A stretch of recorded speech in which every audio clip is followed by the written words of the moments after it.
At FIA Expo, John Lothian News interviewed a variety of market participants about the explosion of big data, what effect it had on the industry and their respective firms. Data and the tools that are around to analyze data are becoming infinitely more accessible. There's an open data revolution happening, and there's amazing tools that are around now with Google and Amazon so you can analyze and understand that data. We think that this is going to continue. Data is going to become a commodity and free, and you're going to see a rise of these platforms and tools that are around for people to interpret that data. But I think what's interesting is if you think about where big data could actually go, what I like to do is look at how other industries have used big data. And I think one very relevant industry would be the advertising industry. If you think about Facebook and Google, at the end of the day, they're an advertising company. And they're very good at that and make lots of money doing that. And the real tipping point in that industry was when they were able to tie the big data and all the data they were collecting to an individual buyer.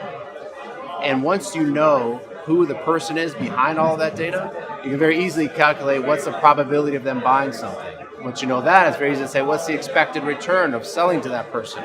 And that becomes very, very powerful information, which they're able to leverage and, like I said, make lots of money off of that.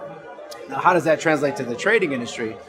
I think what's interesting is we have all of this data in the market, but we haven't hit that tipping point where you can tell who owns that data, who's behind that data.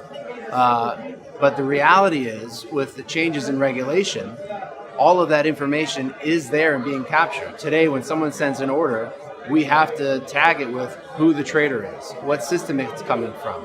Was it an automated order? Was it a manual order?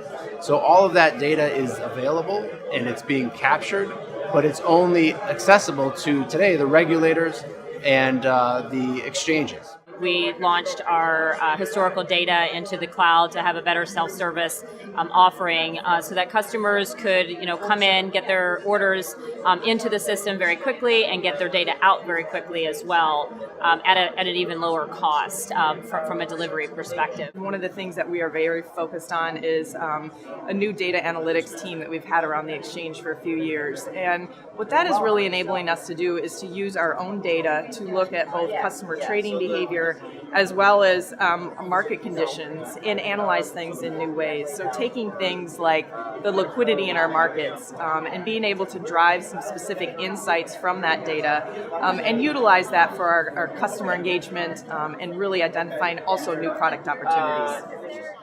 Firms are struggling to keep up with the changing technology environment. They solve problems by bringing in a wealth of disparate vendors and outside consultants. They hire in-house people to one-off manage problems that emerge in their business. We think that there's a great opportunity for firms to look at the part of the technology stack that makes them unique, where they derive value, where they generate revenue, and then look at the 80% of the rest of it that is common across the entire financial industry. There are ways to simplify how they handle the 80%, right? Simplify their businesses, reinvent a more holistic ecosystem, and address their future in a way that is both scalable, economic, and reduces key person dependencies in non-revenue producing areas. When I think about big data, I think about backtesting and algorithmic trading. I think the big data piece is really used in idea generation or trade generation. So I think the workflow is, you kind of think a trade might work.